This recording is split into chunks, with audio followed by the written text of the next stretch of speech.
Je voudrais partager, ne vous levez pas, restez assis, dans le livre de Luc, au chapitre 10, verset 30, jusqu'au verset 35. Rapidement, la Bible dit, Luc 10, 30 à 35. Jésus reprit la parole et dit, un homme descendait de Jérusalem à Jéricho. Il tomba au milieu des brigands qui le dépouillèrent, le chargèrent de coups et s'en allèrent, le laissant à demi-mort. Ça fait, il y a des situations dans la vie où les ennemis ont l'assurance que tu es fini. Alléluia. Amen. Comme maman nous a enseigné le dimanche, savoir affronter l'assurance de tes ennemis. Parce que tes ennemis ont l'assurance qu'ils vont te détruire. Les gens méchants, ils ont une foi. Ils croient que nous allons faire ça et cela, ça va marcher. La Bible dit cet homme descendait de Jérusalem à Jéricho. Il y a eu plusieurs prédications qui sont faites parce que c'est un message très emblématique qui est très connu. Et beaucoup ont prétendu dire que voilà, il ne faut jamais quitter Jérusalem. Quand vous quittez Jérusalem, vous quittez les lieux de sécurité. Vous êtes dans l'insécurité parce que Jéricho est une ville maudite. Mais, bien aimé, même si vous vivez en France, même si vous vivez aux États-Unis, vous serez obligé un jour de vous déplacer. Alléluia. Amen. On vit en France, mais on va faire le commerce où? En Chine. Cet homme quittait Jérusalem, non parce qu'il avait péché, non parce qu'il avait désobéi à quelque chose.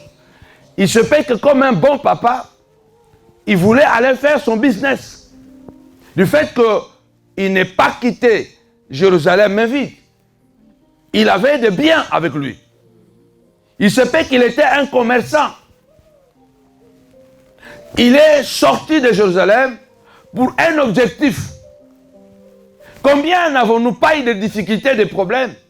Je sors pour un objectif sain, propre, mais je rencontre des problèmes. Pourquoi? Parce que tout simplement la Bible dit que le monde entier est sous la puissance du malin. Le mal est partout. Et malheureusement, aujourd'hui, le mal s'est introduit même à l'église. Là où, normalement, on devrait trouver le bien, on trouve aussi le mal. Mais ce n'est pas étonnant, parce qu'on trouve le mal déjà dans nos familles. Si on peut trouver le mal déjà dans sa propre maison, à combien plus forte raison? À l'église. Cet homme a quitté Jérusalem et il partait à Jéricho. Et dans le chemin, il tombe entre les mains de brigands, des hommes méchants. Et la Bible déclare d'abord, ils l'ont dépouillé. Ils ont volé la marchandise qu'il avait. Ils ont volé le bien qu'il avait. La Bible dit que Jésus a dit dans Jean 10, le voleur ne vient que pour... Alléluia. Le voleur ne vient que pour détruire, égorger et disperser. Mais moi, je suis venu pour vous donner la vie et la vie en abondance. Avant d'aller, je voudrais dire à une personne, quel que soit ce qu'on nous a volé, il y a un Dieu qui est capable de nous restituer au centuple de ce que nous avons perdu. C'est pourquoi j'ai dit à quelqu'un, ce n'est pas fini, crois seulement. Ce n'est pas encore fini. Crois seulement. Ça peut changer. Ah, dis avec moi, ça peut changer. Ce n'est pas fini. Crois seulement. On l'a volé ce qu'il avait. Et au lieu seulement de le laisser partir parce qu'ils ont déjà pris tout ce qu'il avait. Mais qu'est-ce qu'ils ont fait? Ils l'ont roué de coups. Ils l'ont blessé. Et ils l'ont laissé à demi-mort. Combien de nous ne sommes-nous pas dans l'état de cet homme qui est tombé entre les mains des brigands? J'ai l'impression que le monde est rempli de brigands. Le monde est rempli de gens jaloux, haineux, prêts à tout, sauf à rien. Le monde est rempli de gens, quand vous regardez même l'ère passée, ils ont cherché le succès à tout prix. Et quand dans le monde n'a pas marché, ils sont venus dans le Seigneur, et même dans le Seigneur, ils sont prêts à tout pour avoir le succès. Est-ce que vous savez ça? Il y a des gens qui sont prêts à tout pour avoir le succès. Il peut livrer sa femme à la prostitution pour avoir le succès. Il peut voler pour avoir le succès. Alors veillons et prions pour ne pas tomber dans les épreuves de la tentation de ce monde. La Bible dit que cet homme n'avait rien fait. Il se peut que tu es là, tu te poses la question, tu dis, mais qu'est-ce que je fais pour que je sois malade? Ça fait 20 ans. Qu'est-ce que je fais pour que ma fille soit ce qu'elle est aujourd'hui? Qu'est-ce que je fais pour que je ne travaille pas? J'ai étudié, j'ai mes diplômes, mais qu'est-ce qui m'empêche? Il y a des choses qui arrivent dans notre vie, indépendamment de notre volonté. Mais cela arrive. Quelqu'un ici est malade, il se pose des questions. Sa femme est malade, il se pose la question. Son mari est malade, il se pose la question. Mais nous avons un Dieu qui est la réponse à toutes nos questions. Il suffit seulement de croire que ce n'est pas encore fini. Parce que vous savez, dans un combat, une fois que vous croyez que vous ne pouvez plus rien faire, même vos membres du corps, votre physique, votre cerveau, va parler à tes muscles, à tes pieds, à tes mains, préparons-nous à la défaite. C'est comme ça, c'est un mystère. Dès que tu es confronté à quelque chose de dangereux, et que tu dis directement, bon, je cède, automatiquement, ton corps accepte cela. Il y a des gens qui ont survécu dans des combats ardus. Pourquoi? Parce qu'ils ont dit comme Jacob, malgré que je suis blessé, je ne te laisserai pas tant que je n'ai pas... Ah. Il y a des situations où on dit à Dieu, moi je continue à croire en toi.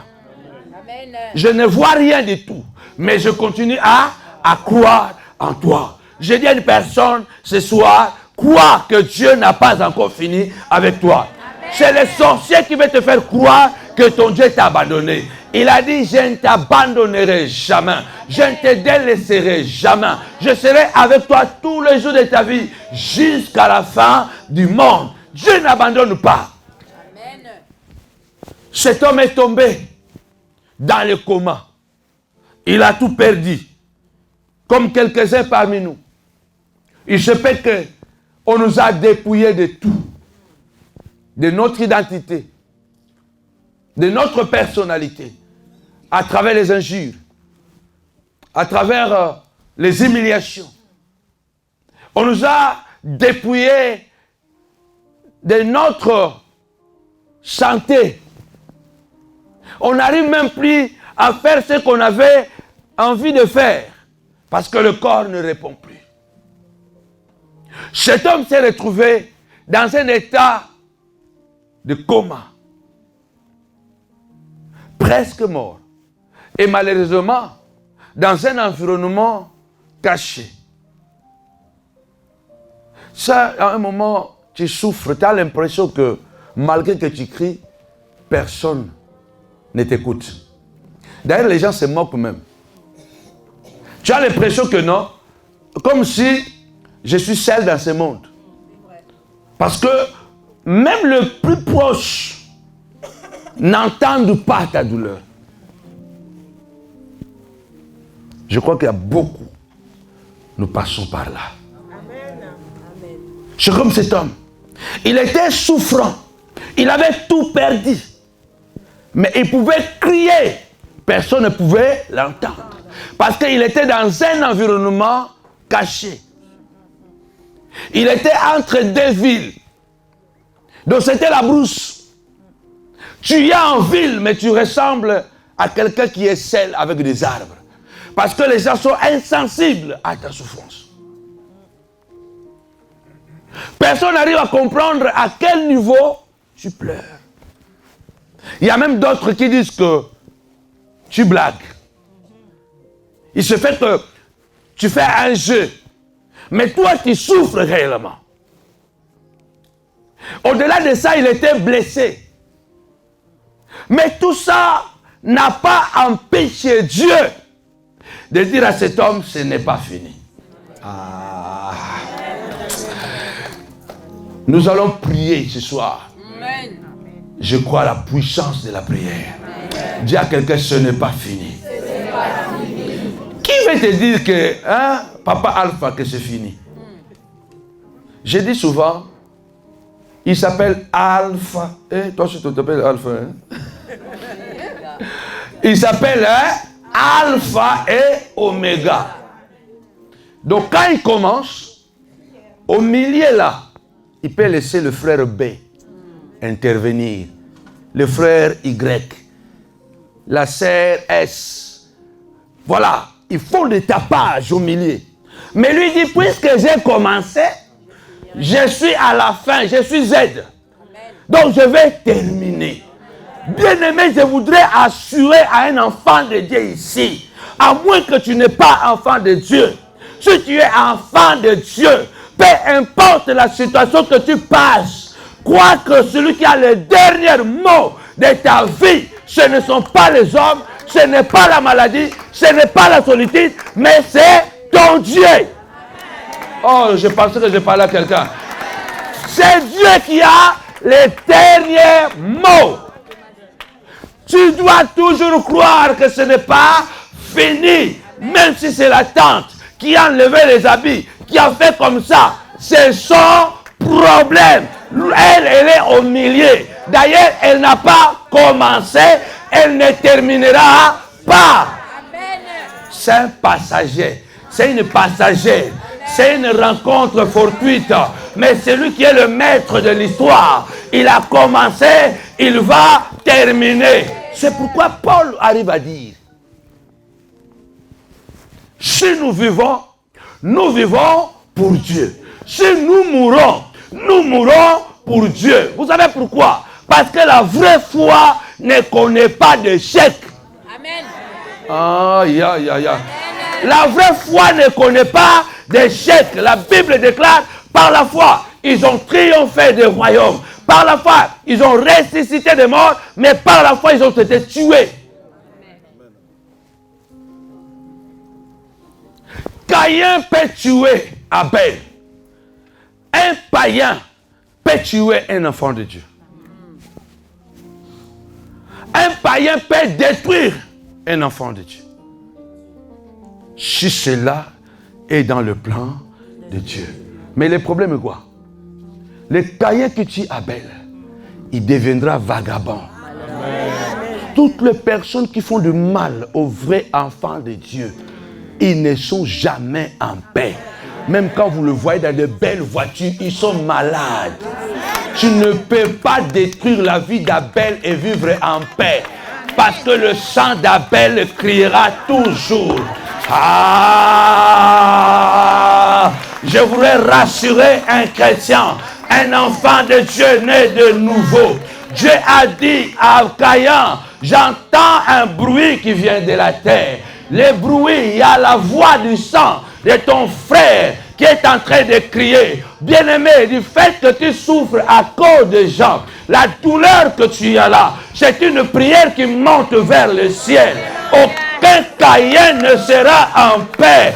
Oh, je parle à quelqu'un ce soir. Aucun Caïn ne sera en paix. C'est pourquoi le psalmiste déclare, point de paix pour les méchants.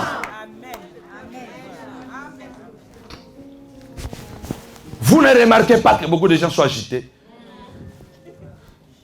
Ils prient, mais ils sont agités. Vous comprenez qu'ils sont déséquilibrés. Mais ils parlent en langue. Ils prophétisent. Ils réunissent même la masse. Mais parce qu'ils ont cherché le succès en tuant Abel. Caïn a bâti des villes. Mais il voyait toujours des gens. Il voyait comme s'il est toujours poursuivi. Caïn, c'est la descendance de Caïn, c'est cette descendance qui a commencé l'industrie. Ils étaient formidables, très intelligents. Ils avaient des succès fous. C'était les premiers grands Michael Jackson là-bas. C'est eux qui détenaient le succès. C'est la descendance de Caïn. C'est fou, hein? Peut-être vous ne lisez pas bien la Bible. Hein? C'est eux qui détenaient le succès. Et pourtant, c'était une race maudite. Mais il avait beaucoup de succès. Cet homme était blessé. Il se fait que tu es blessé. Blessé par tes propres enfants. Blessé par tes propres frères de sang. Blessé par les amis avec qui tu as fait confiance. Mais je dis à quelqu'un ici ce soir qu'il y a un Dieu au ciel qui voit tout. Il y a un Dieu au ciel qui sait tout. Comme je vous ai dit pendant mon live, le Dieu de cas impossible nous délivrera. Le Dieu de 4 J majeurs. Je entends, je connais, je vois et je descendrai certainement. C'est un Dieu de 4 J majeurs. Il ne va pas te laisser comme ça. Et la seule chose que tu dois garder avec toi, c'est la foi. N'abandonne pas malgré que ça semble ne pas marcher. La Bible dit, ça c'est Jésus, hein? Il dit, pendant que cet homme est tabassé, on l'a volé, à un moment donné, un sacrificateur passait par là. Il a vu l'homme. Il est passé outre. Combien de gens t'ont vu dans la souffrance et sont passés? Mais quand ils t'ont vu maintenant guéri, ils vont devenir tes amis. Quelqu'un a dit, si tu n'étais pas dans la vallée avec moi, tu ne peux pas être avec moi à la montagne. Le sacrificateur, Jésus est fort dans les images, dans le symbolisme. Il est en train de choquer les pharisiens, les sadducéens, les hypocrites. Il dit, le sacrificateur est passé par là. Il a vu l'homme blessé, à demi-mort, dans le coma. Mais il est passé. Des hommes de Dieu sans cœur. Combien de fois, comme j'avais prêché, vous n'avez pas été déçus par des serviteurs de Dieu qui peuvent seulement vous sucer, mais qui sont incapables de donner. Alléluia. Amen. Je ne peux pas me jeter des fleurs. Mais les gens qui sont avec moi, ils savent. La base de ce travail, c'est donner. Quand on ne donne pas, moi et maman, on est mal à l'aise. Dimanche, Marie-Lise était là. Derrière là-bas, cette famille avec qui je parlais, elles sont venues. Et je les ai entendues parler. Quand j'ai fini de prier, j'ai mis seulement ma main dans la poche. Je ne sais même pas combien il y en avait. Je leur ai donné. Maman m'a dit, mais papa, ton cœur là vraiment.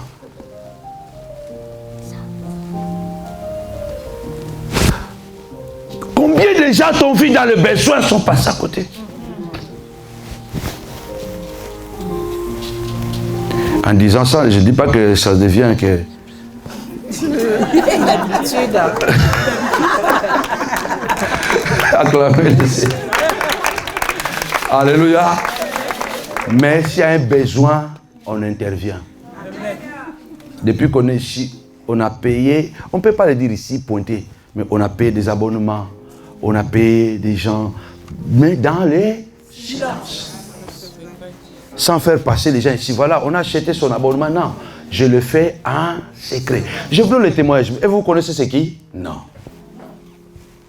C'était un témoignage. Parce qu'il y a aussi des gens malveillants qui vont dire, oh, mais si la main droite donne, la main gauche ne doit pas savoir. Ça, c'est un témoignage. Et si la main gauche donne et la main droite ne veut pas parler, comment les gens seront édifiés? Ah ben oui, hein. Si on continue à tout cacher, comment les gens seront édifiés? Et quand je fais des choses, souvent, j'aime des témoins. Jésus dit, les sacrificateurs dont le prophète a vu, il est passé. L'apôtre a vu, il est passé. Bien aimé, maudit soit l'homme qui se confie à l'homme. Béni soit l'homme qui se confie à l'Éternel. Heureux l'homme qui ne marche pas sur le conseil des méchants, qui ne s'assied pas en compagnie des moqueurs, mais qui trouve son plaisir dans la loi de l'Éternel et qui la médite jour et nuit. Il est comment? Il est comme un arbre planté auprès d'un courant d'eau. Tout ce qu'il fait réussit. Il donne son feuillage à son temps. Confiez-vous à Dieu. Parce que le pasteur peut t'abandonner. Le pasteur peut te voir dans le malheur et passer outre. Mais il y a un homme qui ne passera jamais outre. Samuel Panzou peut aussi être fatigué. Alléluia. Parce que s'il y a déjà 10, 15, 30 personnes, à la fin, si tu es 31e, je ne pourrai pas le faire. Oh, vous comprenez ce que je dis? Sauf Dieu.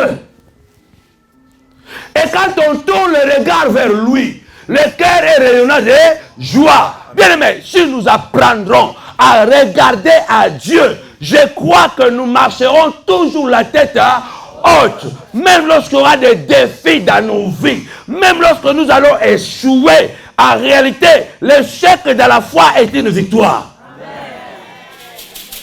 Quand tu as échoué, parce que tu as refusé de coucher avec des femmes pour te donner l'argent pour acheter la salle, tu as gagné. Oh. Si tu refuses, parce qu'on a de ces propositions. Ah, vous pensez quoi, maman? On a de ces propositions. Et il y a des gens qui l'acceptent. Quand tu as échoué, ma soeur, parce que tu as voulu garder ton corps digne pour le Seigneur, et que tu arrives à un certain niveau, il n'y a pas l'homme, sache que ce n'est pas un échec, c'est une victoire. Parce que toi, tu as conservé ton corps pour ton Dieu. Cela veut dire que Dieu a une histoire avec toi au ciel là-bas. Il y a quelque chose. Tu n'es pas encore parti et tu es encore ici là. Donc Dieu peut encore faire. Mais ne considérez pas échec tout défi sans. Amen. Les défis sans ne sont pas des échecs. Quand nous échouons parce que nous avons dit, à cause de Dieu, je ne ferai pas ça, c'est une victoire. Amen.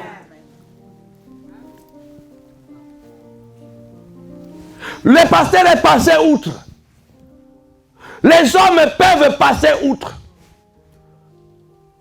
Les Lévites est venu. Vous savez que tout Lévite n'est pas sacrificateur. Mais chaque sacrificateur est Lévite. Les Lévites étaient des serviteurs auprès des sacrificateurs. En quelque sorte, les diacres et les anciens. Tu souffres tellement, tu es dans la rue, et tu vois ton pasteur en voiture, tu dis, ah, heureusement, le pasteur passe par ici. Pasteur, pasteur, pasteur. Le pasteur dit, c'est la sœur, c'est le frère. Je ne reconnais plus. Les pasteurs, vous savez comment vous serez malade. Et puis 10 minutes après, il y a les diacres. Tu dis, alors aujourd'hui c'est une journée de bénédiction. Parce que si les pasteurs est passé, il y a quand même les diacres. Les diacres arrivent aussi, les diacres aussi ignorent tes cris. Vous savez comment ça fait mal. Tu te dis, je suis fini. Tu n'es pas fini.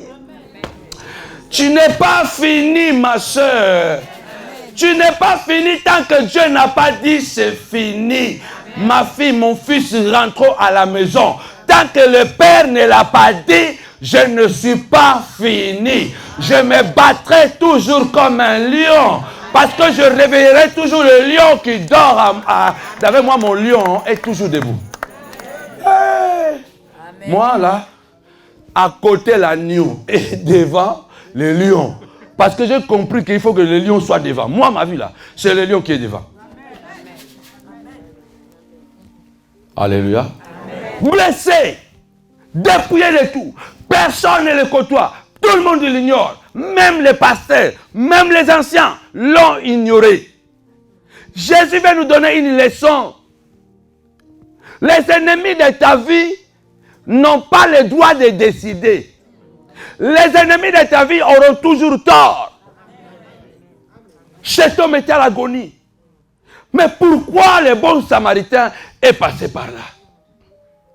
C'est un Dieu qui voit tout. Il se peut que cet homme qu'on ignore, il était un partenaire de l'église de Jérusalem. Cet homme que les sacrificateurs sont en train de passer outre, il se peut qu'il était un disciple qui gagnait les âmes pour l'église de Jérusalem. La Bible dit, travaillez de mieux en mieux, car votre travail ne sera jamais sans salaire. Tout ce que nous faisons pour le Seigneur, faisons-le par la foi. Faisons-le avec détermination. Et je déclare ce soir, encore une fois, ce n'est pas fini pour toi. Ce n'est pas fini pour toi. Ce n'est pas fini pour ta famille. Si tu crois, tu verras la gloire de Dieu. La Bible dit, à un moment, le bon samaritain est passé par là. Il y a un bon samaritain pour toi. Ce bon samaritain, c'est l'image de Christ lui-même. Ce qui est merveilleux, quand le bon samaritain passe, il a toujours quelque chose. Donnez-moi un bon amen. Le bon samaritain a toujours quelque chose. S'il n'a pas le vin, il a l'huile. Il a toujours quelque chose. Jésus a quelque chose pour toi. C'est ce qu'il va te donner ce soir. Regarde ton prochain, dis-lui qu'il y a de l'huile et le vin pour toi ce soir. Oh, vous ne le dites pas par la foi. Sois le prophète de ton frère. Sois la prophétesse de ton frère. Dis qu'il y a de l'huile et le vin pour toi. Voilà. Amen. Hier, pour ceux qui étaient dans live, abonnez-vous sur notre chaîne. Waouh.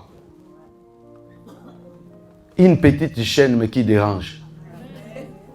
Waouh, je ne comprends pas. Une petite chaîne.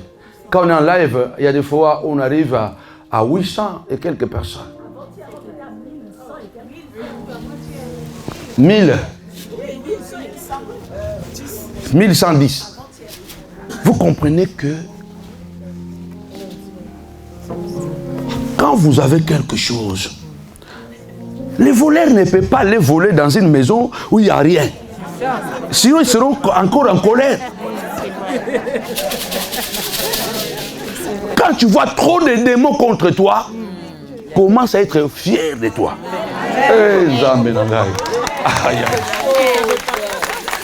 Quand tu vois trop de démons t'attaquer, réveille-toi maman, réveille-toi papa. Cela veut dire qu'il y a un trésor en toi que tu ignores. Mais ils l'ont attaqué parce qu'il avait des trésors. J'ai entendu une vidéo que l'évangéliste Alpha m'a envoyée sur WhatsApp. Des pasteurs bandits. Très bandits. Mon message là, c'est, je ne sais pas, ça fait presque 8 ans que j'ai prêché ça. Les genres de pasteurs qui iront en enfer. Vous avez déjà écouté ça? Non. Ah, il faut aller chercher ça. Je crois qu'il doit reprêcher ça. Les genres de pasteurs qui iront en enfer. Je vous assure, hein, aujourd'hui, là, si le Seigneur vient là, s'il y a 10 pasteurs, je crois qu'il y a 1, qui vont partir au ciel. Je vous assure.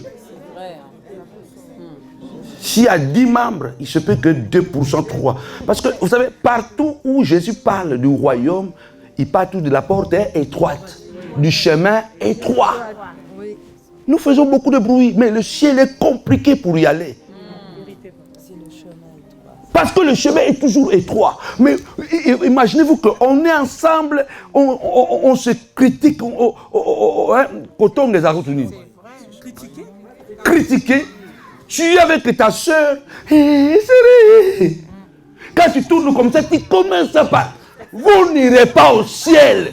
Ceux qui colportent n'iront pas au ciel. Et je vous assure, aujourd'hui, il y a des pasteurs très impudiques. L'impudicité a été exemptée.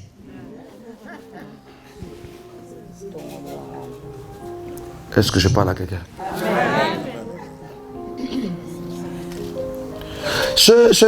Dans cette vidéo, j'ai entendu les membres de l'église à Luanda. Ils décident de vendre l'une de leurs parcelles parce que la situation est devenue compliquée. Pour envoyer les enfants ici en Europe. Parce que là-bas aussi, ils ne savent pas qu'ici aussi Macron a des problèmes. Ils ne savent pas que Angela Merkel aussi a des problèmes. En Afrique, là-bas, personne ne sait qu'ici aussi. L'Europe, ce n'est plus l'Europe de 30 ans passés quand nous sommes venus. Hein. Ce n'est plus la même Europe. Alors, ils ont vendu leur parcelle $20 000. Et la femme a dit à son mari, dit, bon papa, comme le pasteur a prié pour vendre la parcelle, il est dans notre devoir de donner la dîme. On amène $2 000 de la dîme. Ils ont amené $2 000 de dîme auprès de pasteur. Pasteur, on a vendu la parcelle, $2 000 de la dîme, hein? Voilà. Ils sont partis. Et quand ils sont partis, l'homme a dit à la femme, ah, Luanda là, cette ville est très compliquée. On a vendu la parcelle, on ne sait pas. Quelqu'un sait qu'on a vendu. Prenons l'argent, allons déposer à la banque. Ils prennent l'argent, ils vont déposer à la banque. Je ne sais pas si cette histoire est vraie. Ce pasteur doit être pendu. C'est vrai. Hein? Le pasteur dit, ah, $2 000. Il appelle des bandits. Les bandits venaient, ok, bon, il y a mes fils spirituels là-bas. Cette partie, Samuel, tu vas couper ça. Parce que je ne veux pas qu'on dise, ah, il est en train d'accuser les pasteurs. Mais les bandits venaient. Les bandits sont venus. Non, mais de toute façon, c'est dans WhatsApp. Hein. Si vous voulez, je vais vous l'envoyer. Les bandits sont venus. Le bandit arrive et dit, bon, il y a mes filles qui ont vendu la parcelle. $20 000. Ils m'ont donné 2 000. Ils ont 18 000 à la maison. Il faut aller là-bas, les brutaliser. Vous allez prendre 10 000 et vous me donnez 8 000. Les bandits sont tombés d'accord. Et la nuit, il dit, bon, toi-même, pasteur, comme tu connais la maison, mets la masque, on va là-bas. Et le pasteur met la masque. Ils arrivent chez les bandits, chez les membres. Et les bandits entrent. Ils cassent la maison. Ils commencent à tabasser l'homme, tabasser la femme. Il faut donner 18 000 $. Il dit, mais on n'a pas l'argent. Il faut donner l'argent. La femme dit, non, nous, on a l'argent. Mais l'argent que nous avons là, c'est à la banque. Regardez le ticket, il est là. Donc si vous nous tuez là, même l'argent là, vous n'allez pas prendre. Parce que l'argent est à la banque, regarde les tickets. Le bandit dit, mais c'est pas possible. Donc ce que le pasteur a dit est vrai. Ils sont sortis, ils ont récupéré le pasteur. Ils ont amené le pasteur à la maison. Et le pasteur enlève le masque. Le pasteur enlève le masque. Le bandit me voit que c'est le pasteur. Bon, pasteur, non, on te laisse ici là. Demain, il faut parler avec tes membres. Allez récupérer les 18 000 $. Prends ton 8 000 et amène-nous 10 000. Si tu ne nous amènes pas, demain, nous connaissons ta maison. Les membres sont tombés KO debout. pasteur, ton père si yo 2000. On t'a donné 2000, pasteur. C'était pas assez pour lui. Même Dieu demande. Et le pasteur, le lendemain, il a fui. Les bandits ont dit, nous, on est ta maison. Et les bandits ont enlevé l'un de ses enfants. Jusqu'à présent, l'enfant a disparu.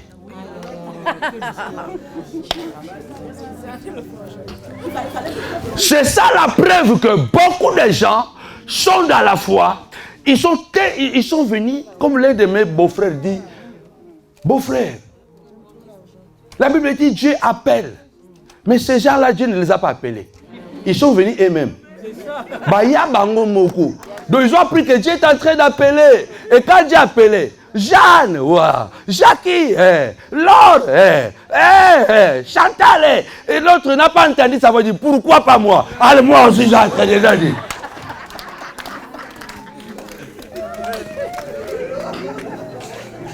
C'est comme ça que beaucoup sont devenus des pasteurs. Dieu ne les a pas appelés. Ils ont seulement appris que Dieu appelle des pasteurs. Il a attendu.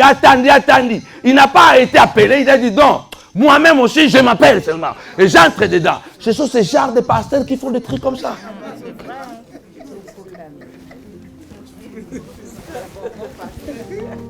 Alléluia. Croyez en Dieu. Ayez foi en Dieu que ce n'est pas fini. Avec Dieu, nous ferons des exploits. Cet homme n'avait plus rien. Il était blessé. Mais il y avait un bon samaritain qui devait passer par là. Aie toujours confiance que Dieu passera chez moi à la maison. C'est pourquoi la Bible déclare, vers le soir, la lumière apparaîtra.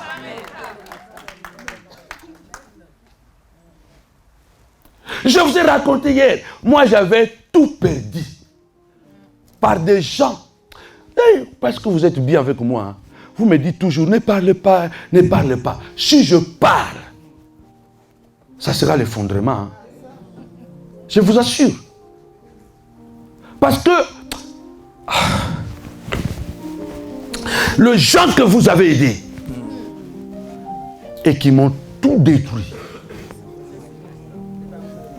la jalousie. Mes enfants que vous voyez là, souvent quand ils s'assient comme ça, notre maison à Milan. Parce qu'ils pouvaient jouer au basket à la maison. Ils avaient leur piscine à la maison.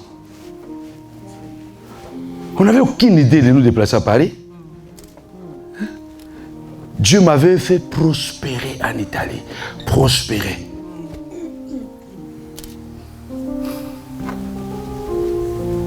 Tu peux tout perdre. Mais tant que tu n'as pas perdu l'espoir, amen, en qui tu as mis ta confiance. Amen. J'avais tout perdu. Timothée, tu peux t'élever mon fils, pardon. Ça c'est mon fils, ça fait des années qu'il me connaît en Italie. Timothée, c'est les choses que j'ai dit. Il se fait que tu souffres à cause seulement de ce trésor que Dieu a placé en toi. Commence à valoriser ce trésor. Amen. Crois en Dieu. Amen. Deviens têtu. Déterminé dans la foi. Moi, j'ai cru que ce n'est pas fini. Amen. J'ai toujours cru dans la force de la prière. Et c'est à travers de ça que le Seigneur m'a appris les prières de retour à l'expéditeur et les prières d'étranglement que vous écoutez. Il y a encore une maman, je ne sais pas, elle est là qui me dit, quand elle a écouté la prière, elle dit, oh, des prières comme ça existe aussi. Parce que ce ne sont pas des prières que j'ai inventées. Les gens qui sont en train de le faire, oh, prières de retour à l'expéditeur, parce qu'il faut s'approprier de quelque chose qui est l'inspiration. Dieu m'a fait passer par là. Et j'ai expérimenté la puissance de la prière, mais des prières ciblées. J'ai fait presque 3 ans, je n'entendais pas la musique. Je n'arrivais pas. Je pouvais rouler 500 km en voiture la nuit, sans la musique. J'ai prié 24 heures sur 24. La douleur, la souffrance de voir ce que tu as construit pendant plus de 25 ans s'est effondré. S'est effondré. Pas Pas une petite chose, un grand ministère. Reconnu par l'État. Je pouvais célébrer le mariage en pleine ville. Quand je passais, les policiers pouvaient m'arrêter, arrêter la voiture. Et le prophète, c'est le prophète. C'était quelque chose déjà acquis. Mais tout est détruit. Je me retrouve seul avec mes enfants, mon épouse et un poignet. Il y a toujours un reste. Un poignet de fidèles. Et parmi ces femmes, il y a déjà deux que vous avez vues ici. Maman Antoinette et Maman Lucie, qui est la belle mère de Timothée.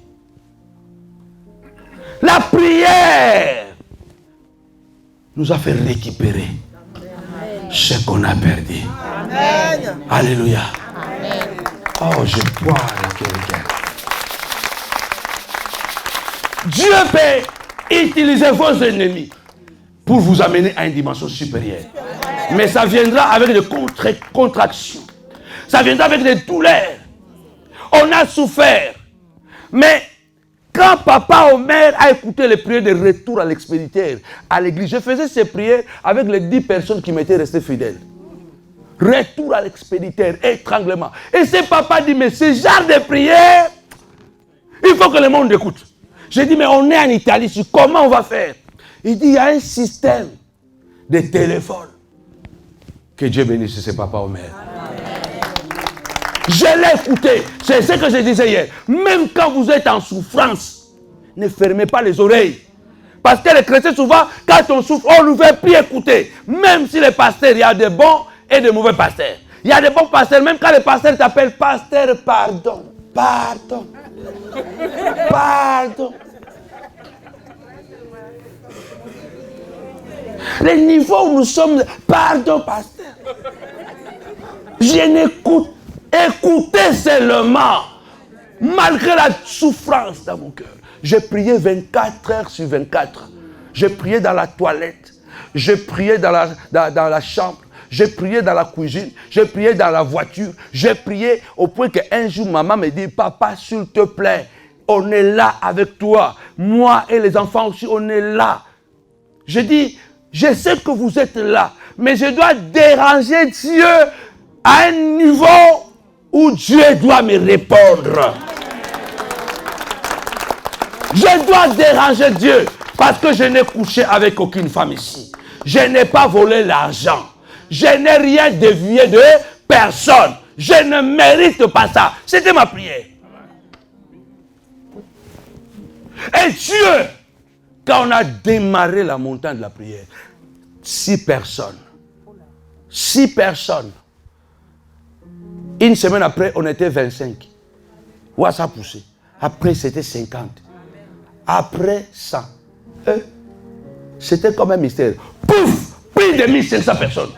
Entrées à la montagne. La montagne était devenue comme une drogue.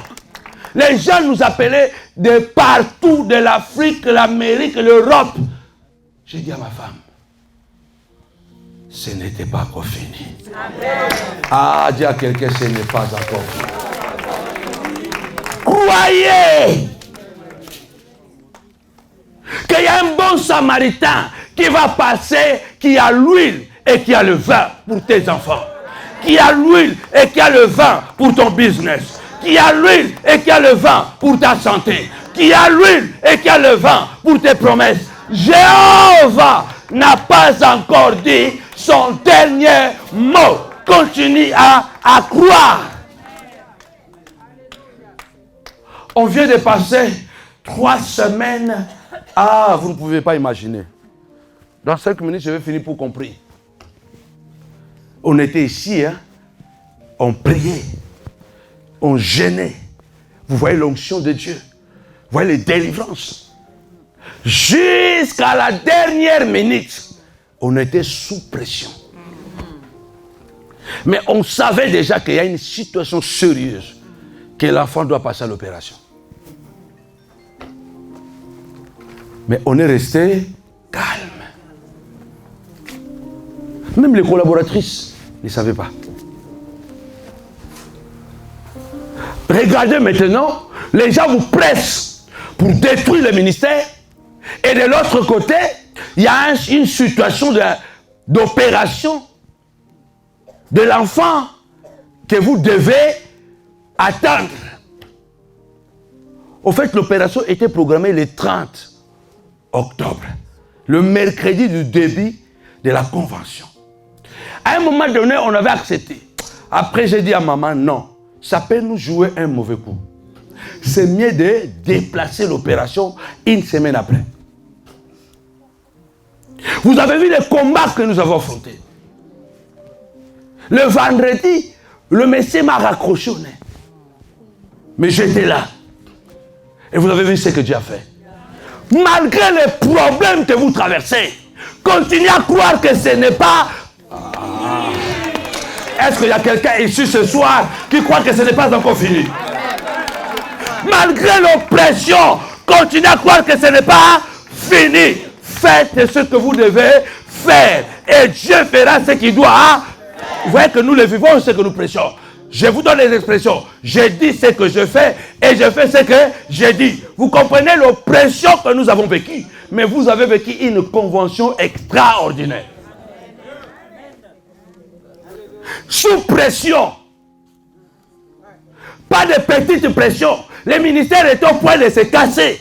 Parce que quitter ici, c'était déséquilibrer le travail. Qu'on le veuille ou pas.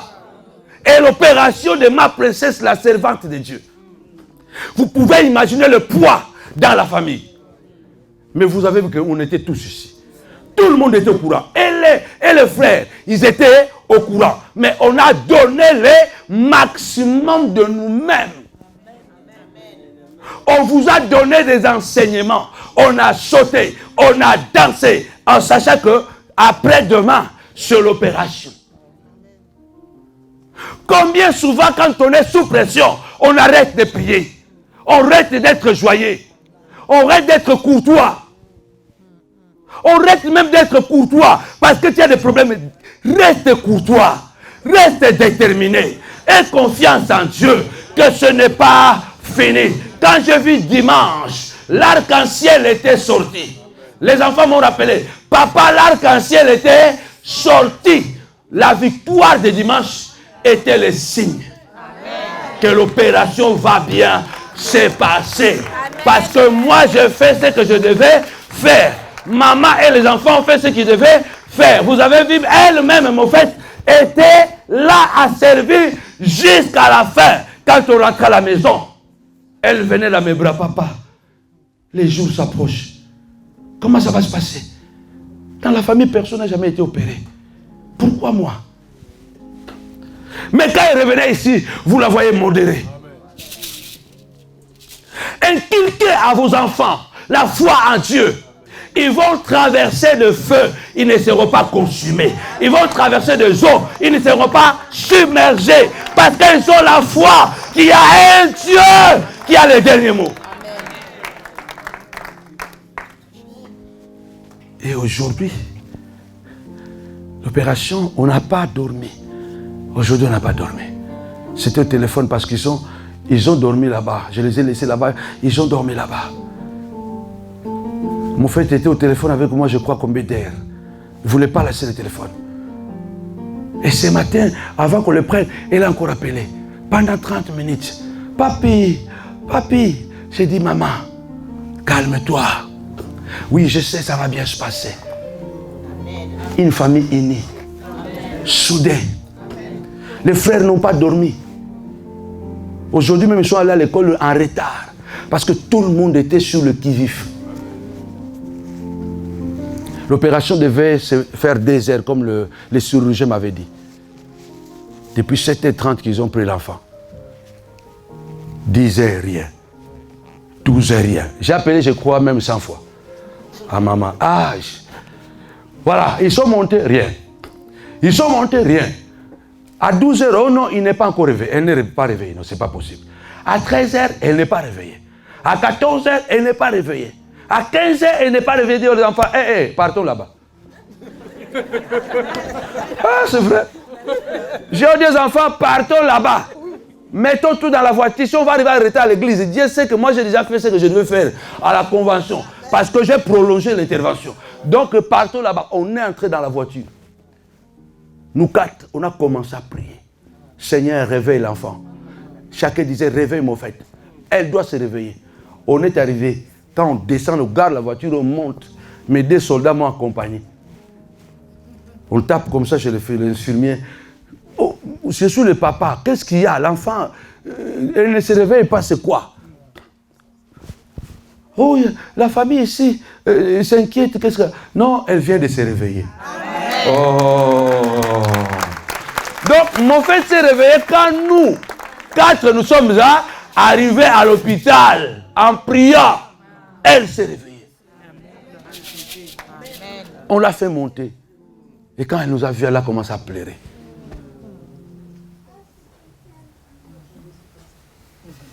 Bien-aimé, rien n'est fini. Moi, je ne connais pas ta douleur. Mais Dieu me fait passer par ces choses pour que je sois un témoignage. Amen. Pour que tu puisses être convaincu que, si je me retrouve dans cet état, regarde l'homme de Dieu ce qu'il passe. Ce soir, il y a les Samaritains ici. Amen. Il y a l'huile et le vin. Amen. Même si on vous a laissé agonie, il y a un Samaritain. Amen. Dis à quelqu'un, il y a un Samaritain. Il a le vin. Pour moi. Il a l'huile. Pour moi. Acclame le Seigneur. Rapidement.